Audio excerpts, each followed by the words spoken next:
Thank you so much, Valentina, and thank you for the Organization of American States for the opportunity of presenting today our flagship report. And thank you very much for the participants for your time.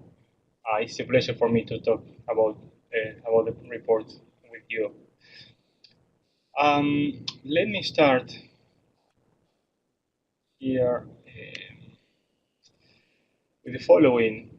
Just a few months ago, Google released a new version of its translator, its software for doing translation. And as one media outlet put it, Google Translate just became scarily good. And just here there is an example of how good this is. These are the first two lines of our report in English, and this is the translation that Google Translate did. There is one word that is incorrect, and there are a couple of words that can be polished, but the quality of the translation is really excellent. When I saw this, I asked myself, what is going to happen with translators? Are they going to lose their jobs? And to try to answer that question, I contacted several of them. Some of them were worried about the future, but others told me they were happy. They told me that using Google Translate and other applications, now they were becoming faster for the translations. Now what they could do is to do a first draft using Google Translate, and then they could edit that first draft. That is, the nature of their work is changing, and the skills needed too, but they are becoming more productive. This is just one example of how technology is changing the world, and these changes are affecting the labor market. In fact, there are some occupations that are suffering reductions in their demand, but there are other occupations that are enjoying increases in demand. So then the question, we think, a critical question is, how do we take advantage of the opportunities that new technologies are opening up? And we think that the answer is investing in skills. We need to have a labor force that is prepared to take advantage of the opportunities that new technologies are opening up. But what are skills? This report defines skills as innate or acquired capacities that determine a person's productivity. And these skills can be general, that is, they increase productivity in a wide range of occupations, or they can be specific. They increase productivity in a narrow range of occupations. For example, knowledge of the anatomy of the human mouth increases the productivity of dentists, but it does not increase the productivity in many other occupations. Hence, this is a specific skill. General skills include socio-emotional skills, such as the capacity to persevere when we're doing a task, cognitive skills, such as the capacity to find a pattern in data, and academic skills, such as the capacity to use math to solve a concrete problem.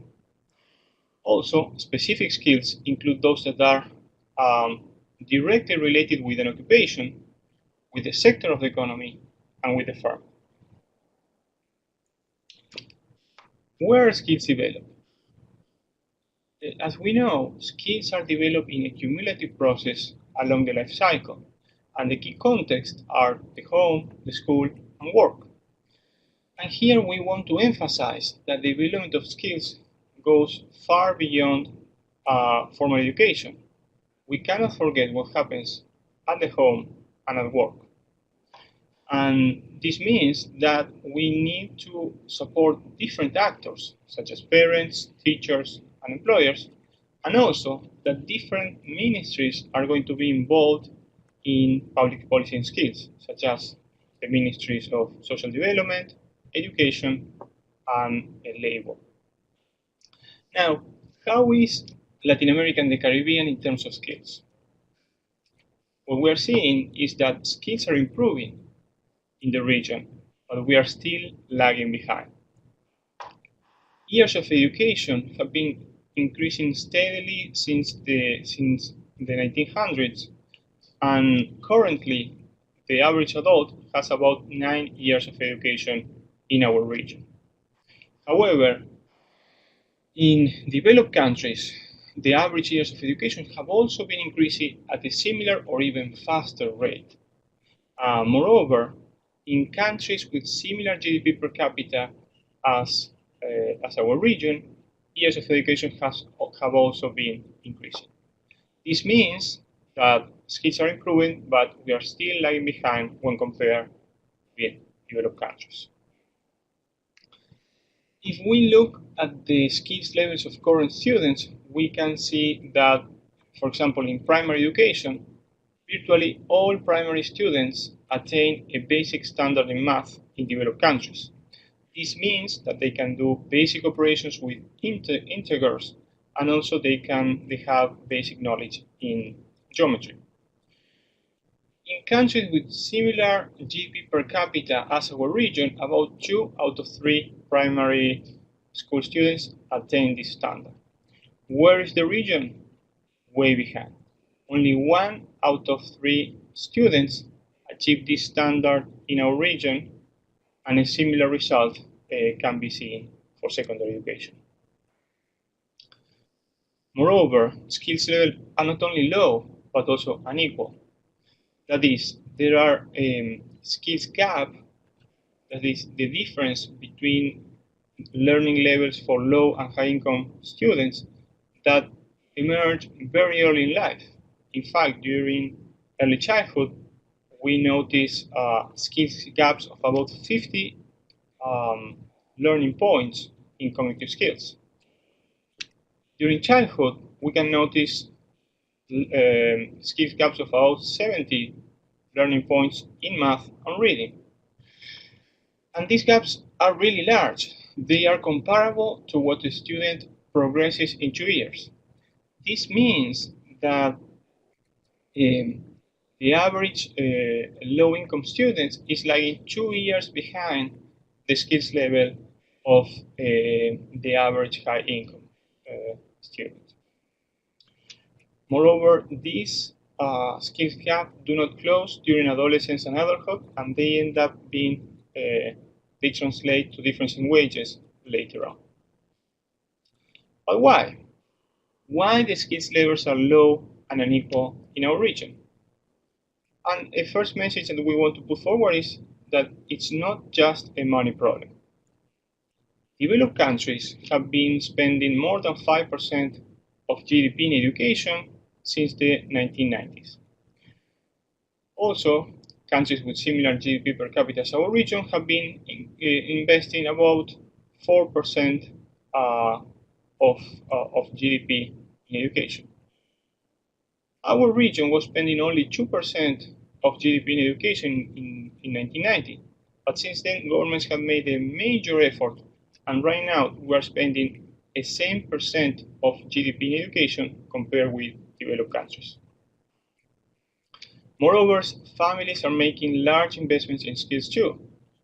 In fact, the average family in our region spends a higher fraction of their budget in education compared with the average family in the United States. The problem isn't the lack of incentives either.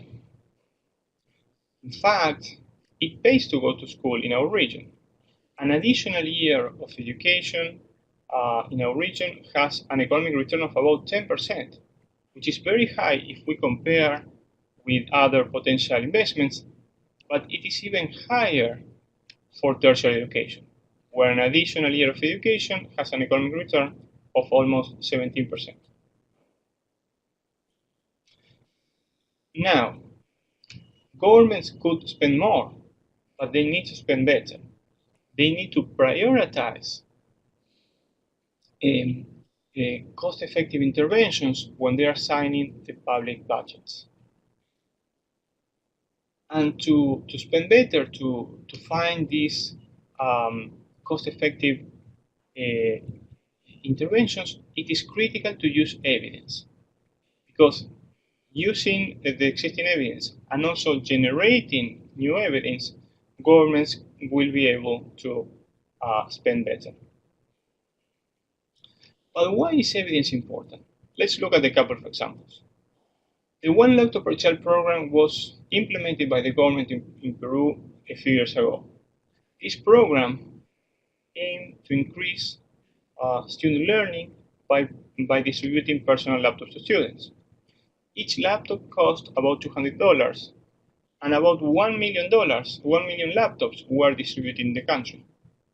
However, in an evaluation that we did in collaboration with the government and the research center GRADE in Peru, we found that there were no effects of this program on math or reading, in spite of the very large investments. Another program called Expande tu Mente was also implemented by the government of Peru and aimed to improve student learning. But it used a very different approach. It tried to motivate students to put more effort. How? In a very simple fashion. The program provided a class of 2 hours in which students, in which the idea was to convey the idea to students that the brain is like a muscle, and if you train it, you become more intelligent. This very simple intervention cost less than $1, in fact cost 20 cents of a dollar per student. And even though it was so inexpensive, a rigorous evaluation showed that it improved math learning significantly. Unfortunately, many countries in the region have been implementing programs similar to One Laptop Per Child, and few countries have been implementing programs such as Expande tu Mente. However, on the positive side, we see that this is a concrete example of how, using evidence, governments can make better decisions and spend better. But how is going to be an evidence-based policy cycle? Well, it will start with defining an objective. For example, we want to improve learning in primary. Then we will need to review the high-quality evidence. We should analyze the context, consult experts, and using all this information, we can design a program. And we could pilot in 1 or 2 schools to refine the design, and then we will arrive to the 4th step that is critical. We need to evaluate this program to ensure that it works in this particular context. And if so, if the program is cost effective, then the government should implement it at scale. If we follow this cycle, then we will advance. The wheel will turn. Why? Because we are making decisions with good information. But if we don't use evidence, and if we don't evaluate, then we don't advance anymore. The wheel stops. Why? Because essentially, governments are shooting in the dark. They are making important decisions with little information. Now, we can think that this is a good idea, but that it cannot be applied in practice. However, we are seeing concrete examples that this idea can be implemented in practice.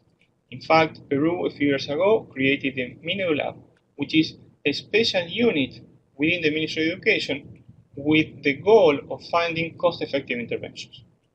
In its short tenure, MineduLab has already identified several cost-effective interventions, including the program Expande tu Mente that we discussed before. Now, how can we access the evidence? We know this is difficult. There are many studies of very different quality, and so we have it's a difficult process. However, we have good news. We have done part of the work. Together with this report, we are launching the Skills Bank that you can access freely in this link. The Skills Bank is a tool to explore and find effective programs to improve skills development along the life cycle. To produce the Skills Bank, we reviewed many studies. We kept only those with that were of high quality, and then we extracted information from them in a standardized way. the Skills Bank has information for more than 280 evaluations. And now I would like to invite you to visit the Skills Bank to show you how it works in practice. So Carmen and Simone, if you would like, you can also go with me to the Skills Bank. So I'm going to share my screen now.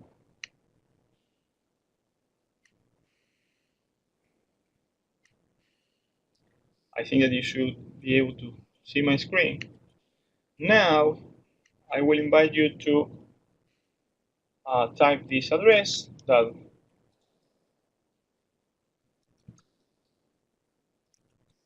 So it is www.iadb.org/skillsbank. And then you click. Or if not, you can, that's one way to do it. And we just found it with Google.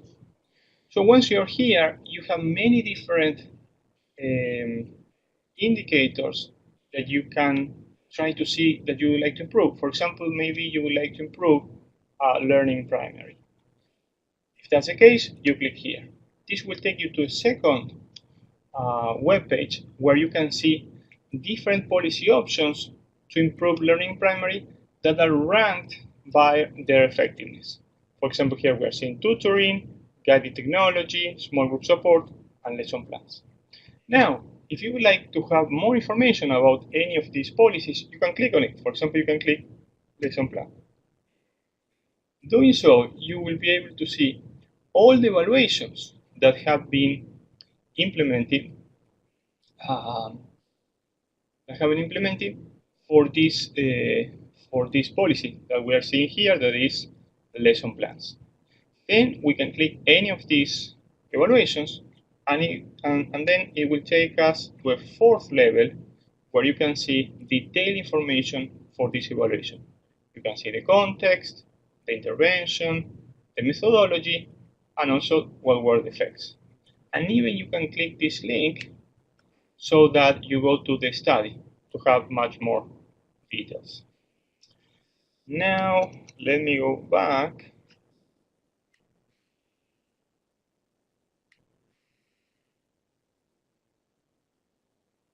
I think that now Valentina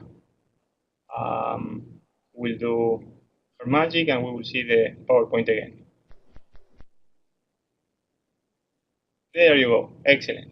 Great. So I invite you to visit the Skills Bank, to use it, and to send us comments, suggestions. We're more than open to continue improving. And also, please help us to disseminate this tool.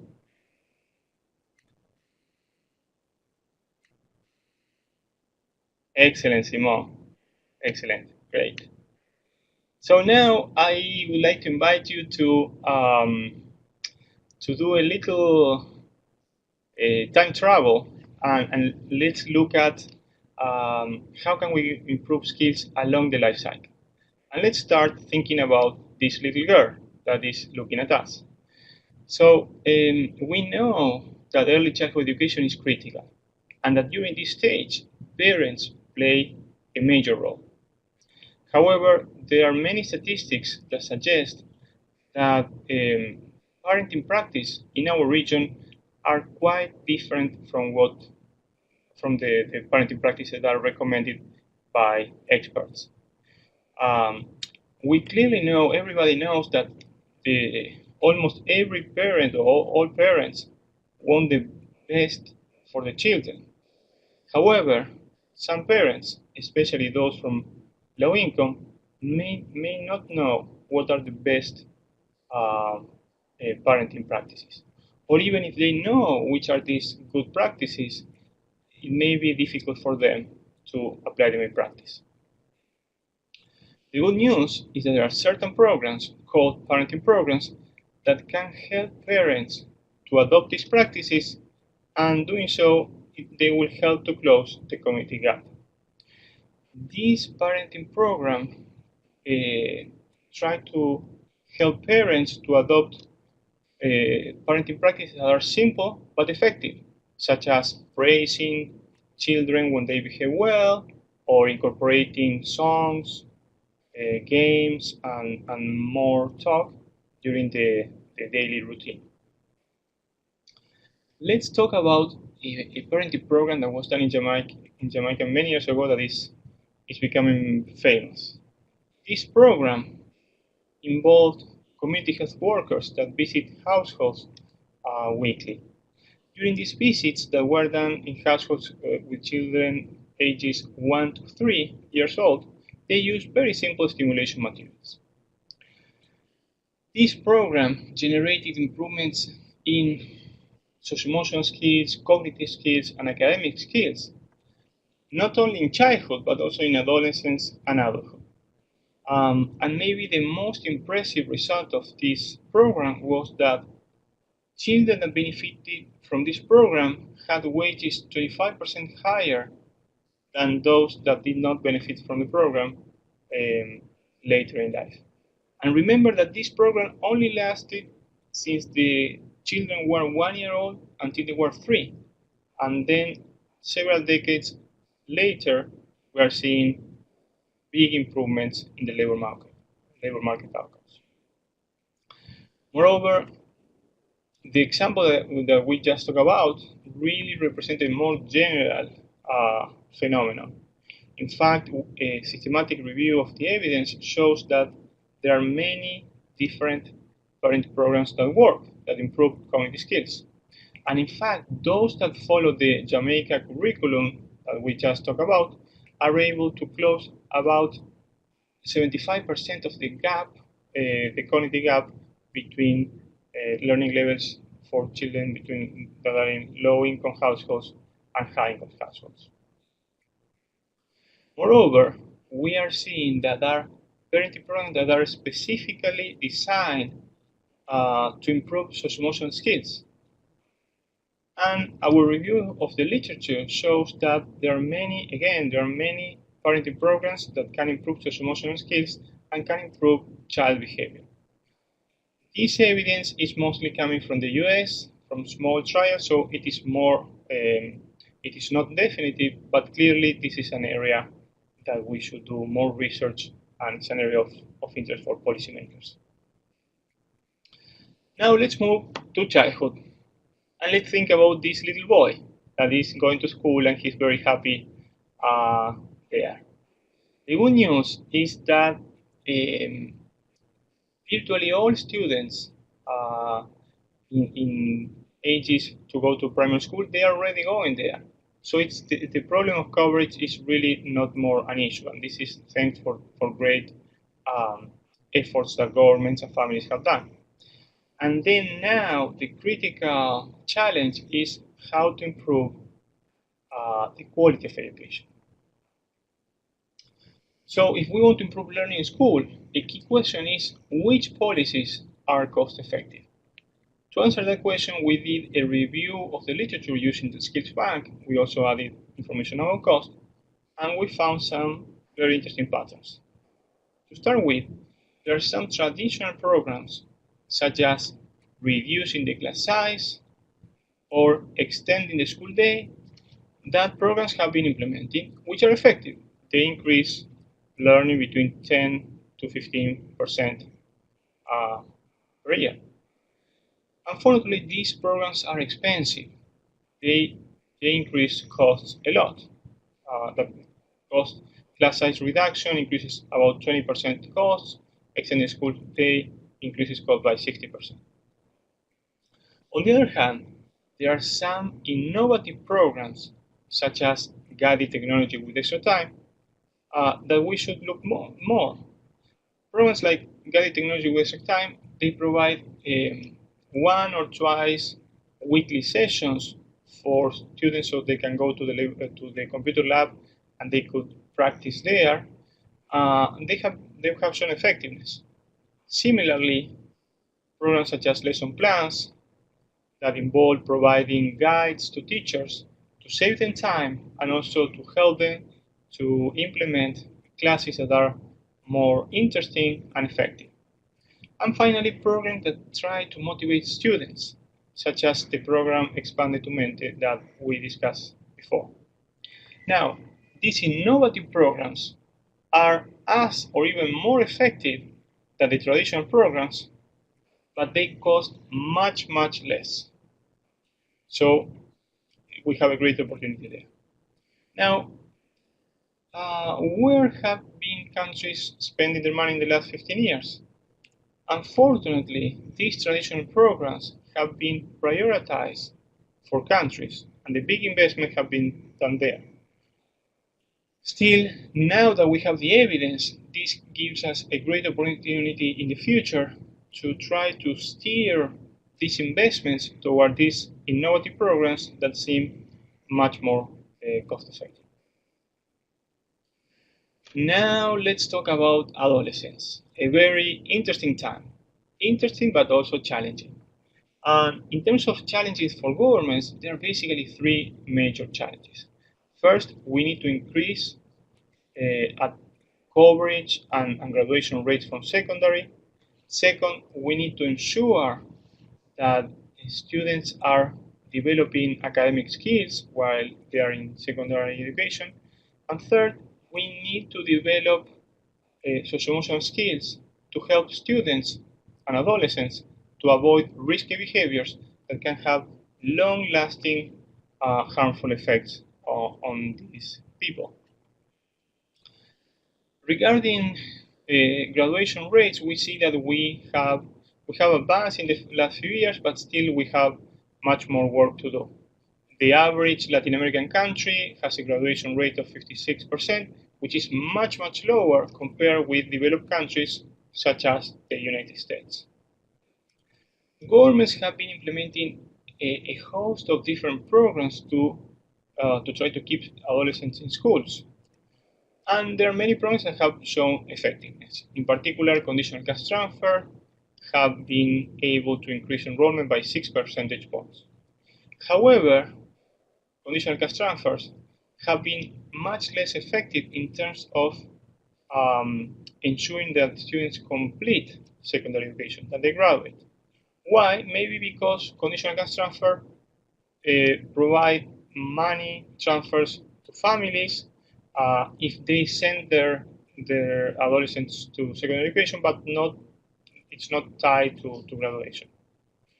In contrast, there are other programs that have been more effective, for example, providing awards or scholarships that are tied to adolescents finishing secondary education. These programs have been more effective in terms of promoting secondary school completion.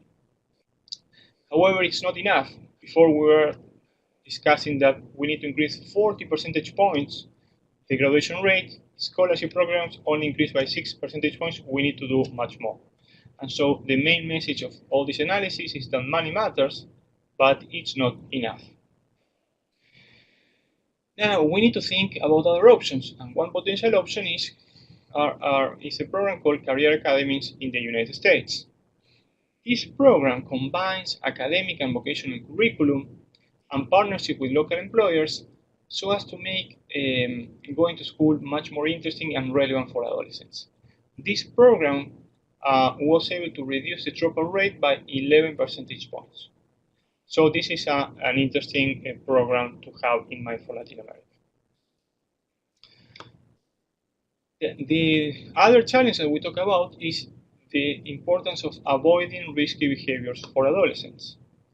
And regarding that, there is one program that is interesting for the region, that is a program called Familias Unidas in Ecuador. This program sought to promote better communication at home by providing group sessions for parents so as to explain them how to communicate with adolescents, how to help adolescents in that difficult and challenging stage of life, and also with meetings of a professional with parents and adolescents. These programs have shown effectiveness and have shown that it can manage to reduce conduct problems. Moreover, a review that we have done of this literature also shows that programs that try to promote socio-emotional skills in adolescents have shown effectiveness in a range of different dimensions, such as improving self-control, empathy, avoiding aggression, and improving grit and emotional stability. So this is a very interesting area, but again, the evidence is emerging. It's mostly from small trials in the US, so we need to do more research and experimentation. And now it's our turn. Now we talk about adulthood. It's our turn. And the main message in adulthood that we want to put forward is that it is never late to learn. We all can continue, and we should continue learning during adulthood. And a study in Brazil showed that accumulating general experience in the labor market increases the wages of people, which means that we are developing skills during this basically working, such as what we are doing right now. And even more, if we develop specific skills in a sector, or even better, specific skills in a firm, so if we continue working in a sector in a firm, our wages increase even more. Why? Because we are learning through basically learning by doing. However, not all firms are alike. Where you work matters. And a study that was done in Chile showed that for individuals that work in tradable large firms in a 7-year period, their earnings increased by 27%. But for those that were working in non-tradable small firms, the wages only increased by 8%. For those with secondary incomplete education that work in tradable large firms, their earnings increased by 16%. So this means that where we work matters. And in some types of firms, our earnings go up higher. This does not mean that always wages are going to go faster in large firms. Rather, that in firms where that experience increases in productivity, they will be able to provide basically higher payments to workers. So it is critical to try to promote high productivity firms. So then what can public policy do? On one side, public policies can try to create an economic environment that stimulates these high productivity firms. And this will include a host of different policies, such as macroeconomic policies, regulatory and tax policies, access to credit, which clearly go beyond the scope of this book, but we wanted to recognize them. More specifically, governments can try to help workers to get into good firms, and basically they can try to facilitate the transition between finishing education and entering the labor market. How? With youth training and apprenticeship programs. So let's start with youth training programs. These programs seek to improve the labor market outcomes of young adults of low levels of education. These programs typically involve about 3 months of instruction in classes. Many times they try to develop some specific skills or some emotional skills, and then they include an internship in a firm for 3 months. The evidence shows that these programs have been effective in terms of increasing formal employment and earnings. And these programs have been implemented quite widely in the region. Apprenticeship programs also try to improve labor markets of young adults, but they focus on on individuals with higher levels of education. Additionally, they have a short instruction in classrooms, maybe 1 month, and then after that, the bulk of the training is done in firms, working. There is some emerging evidence suggesting that this program can have positive effects on employment and earnings, but clearly more research is needed. To start closing, in this book, we propose a skills policy agenda for our region. And the good news is that we have seen many different examples of effective interventions along the life cycle, such as parenting programs to help promote skills during early childhood, guided technology, student motivation and lesson plans to help children learn more in primary education, providing incentives to increase secondary graduation for adolescents, and also providing training and apprenticeship programs to try to facilitate the transition between education and the world of work. Moreover, there are three main conclusions that emerge from our analysis that are relevant for the different stages of the life cycle. The first one is that many skills policies are effective. Basically, almost all the programs, with a few exceptions that we have reviewed, have shown to be effective in terms of developing skills. However, there were large differences in cost effectiveness.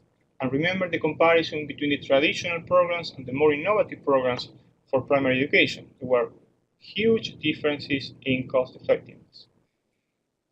Hence, we need to be very careful in how we allocate public funds.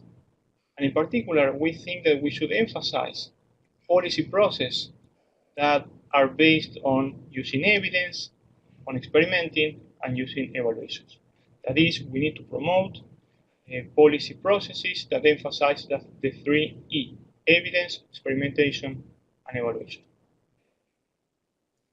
To close, we are seeing that the train of technology is accelerating. Developing skills is not only important, it's urgent. Governments have done a lot to help children, adolescents, and adults to foster and promote that they develop their skills. However, they can do more. They can do more using basically using evidence, experimenting, and evaluating. And we hope that this report and the Skills Bank could be useful inputs for governments that want to go in this road ahead. So thank you so much. And if you have any questions or comments, I will be more than happy to talk about them. Thank you, Julian, for this interesting presentation and for this deep insight in what the region, meaning Latin America and the Caribbean, is doing in terms of improving learning outcomes of children, adolescents, and also for those adults that are going back to school too. As Julian said, we are at this point open for questions and comments from you from this research. And while we await for your questions and comments, I would like to tell you that the materials used during this webinar will be available on our knowledge bank of the COTEP on the link that you see on your screens. And also the recording of this webinar will be available on our YouTube channel at www.youtube.com/reediten in the next days. I see that Carmen is saying thank you very much for sharing all of this information. Thank you, Carmen, for your participation. I don't know if you have questions, comments. If not, Simon is saying, I think it's not so much that we do not develop policies, but as it relates to implementation and evaluation, we're lacking in these areas. You would like to say something? Sure, yes. Yeah. Exactly. So I completely agree with you, Simon. There have been many, clearly governments in the region are developing and implementing also many different policies. And maybe the issue is that there is maybe the implementations in many cases is not as strong as it should be, first. And second, as you said, evaluation is many times is absent. In the case of the One Laptop per Child program, in some way this was a quite exceptional case in which a large-scale government program was evaluated.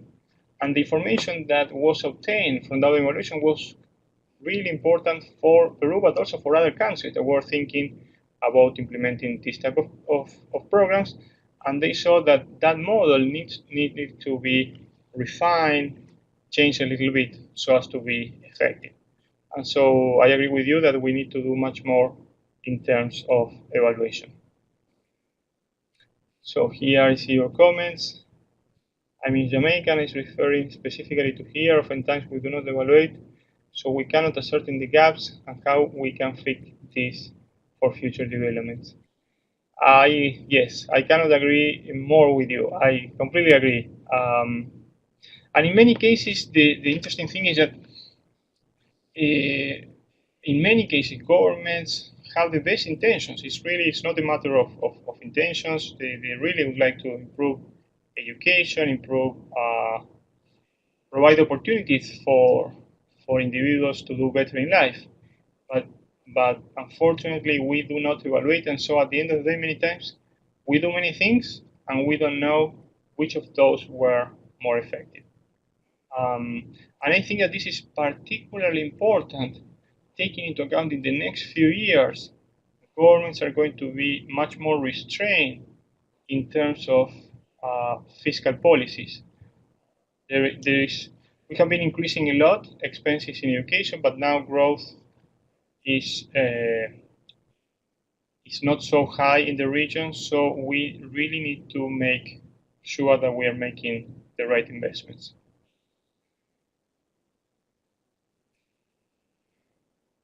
I see your comment. I also think that our stakeholders can speak more of developing skills. However, it's always the issue of funding. Yes, I agree with you. We are very aligned. Yes, the issue is funding. So, and if the issue is funding, then basically we have two options. One is we increase the funding, which if there is no more growth, or if there are no new taxes, that means decreasing spending in other areas, which is problematic, cutting expenses in other areas. But then the second option, that is the one that we are trying to emphasize here, is that there is scope for doing more with the funding that we already have. So I think that there is where evaluation can play a critical role. And not only evaluation, but even more, we can think that that even if we think about research and development, that it has been the engine of growth in humanity, especially in the last 5 centuries. Why the world changed so much in the last 500 years is because we started to basically invest in research and development, and we found new ideas, new knowledge, and we use it. And so if we think about in education, how much are we spending in research and development in education in Latin America? And it is very little, very, very little spending in research and development. And if we compare, for example, against, we are seeing that technology is improving so much. It's unbelievable how the advances of the technological advances, such as the case of Google Translate that the case of Google Translate that we were talking at the beginning, and Google, Facebook, Amazon, they spend about 10% of all their income every year in research and development. That's why they're improving so much. It makes sense. Their income is very high. They spend 10% of their income in research and development. For sure, they're going to find a lot of new things and a lot of new advances. So we need to do kind of the same model, follow the same model in education. And yes, I agree with you. Research is not so much valued in our nations, and in some way we need to try to spread the idea that we need to. We need to start to, as Facebook, as Google, they are investing a lot in research and development and they're improving a lot. The same we need to do in education.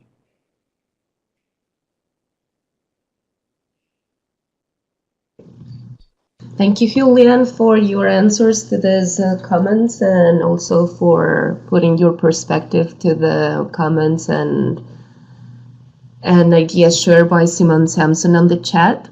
Before we close this session, because I see that we have 4 minutes left before it finishes, I would also like to ask you about the experience and also the research done in this new publication, and that I also formulated in our last webinar in Spanish on the same topic.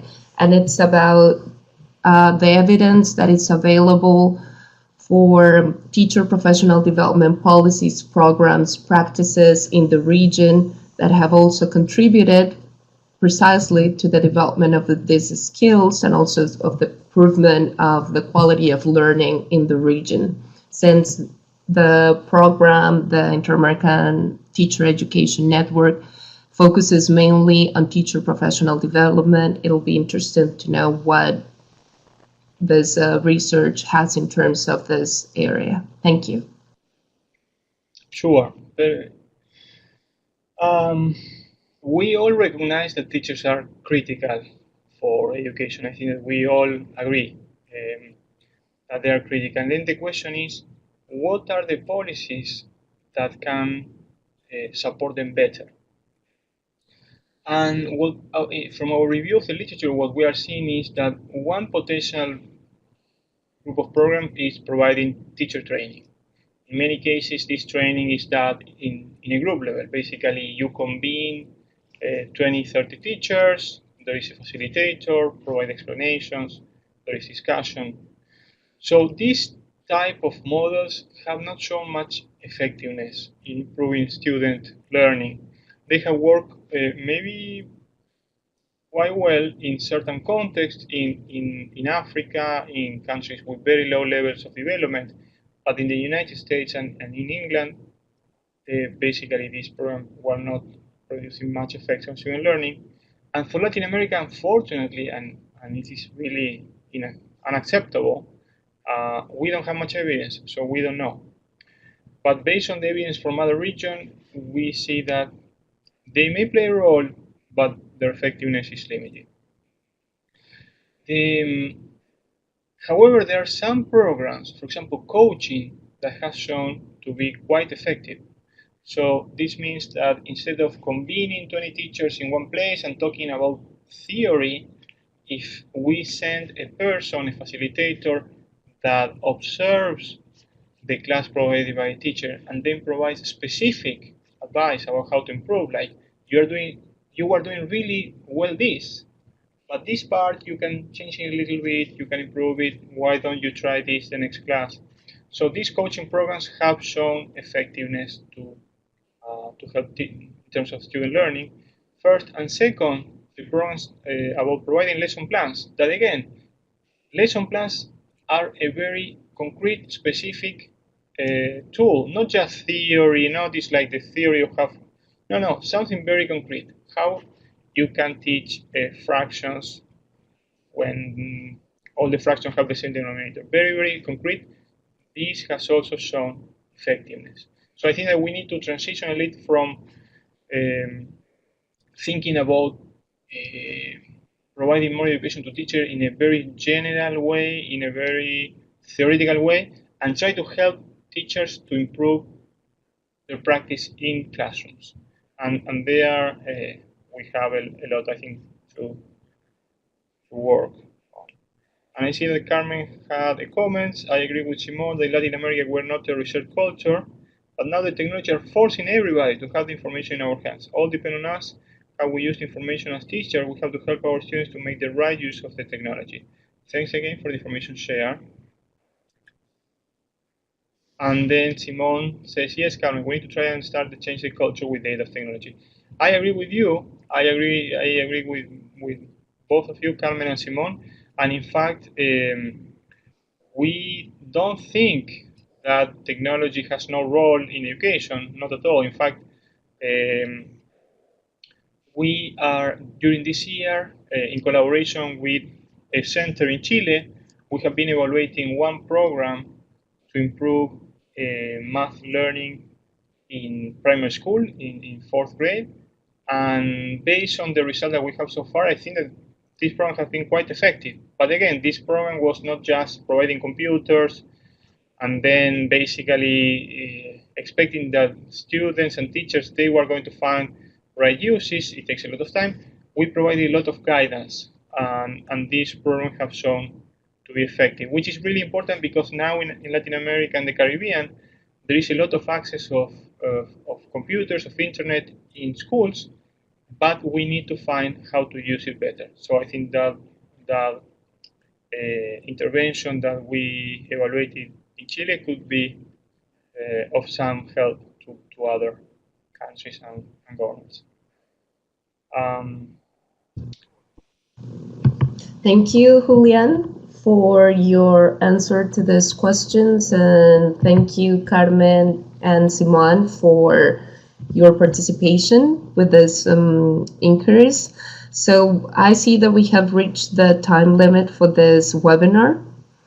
For those that were not able to connect with us in the live streaming of this seminar, I would like to remind you that the materials that were used in this presentation, including the PowerPoint, the synopsis, and also the recording, will be available on our virtual bank of the COTA on the link that you see on the screens, and also on our YouTube channel at www.youtube.com/Riediten. Once again, Julian, thank you so much for accepting this invitation, for sharing with us this new publication, and also for being here answering the questions of our participants. Great. So one small thing, Simon here said in the chat, please share that information when it's available. And yes, we plan to have a paper of that project hopefully in the next 3 or 4 months. And if you would like, I am starting to use Twitter.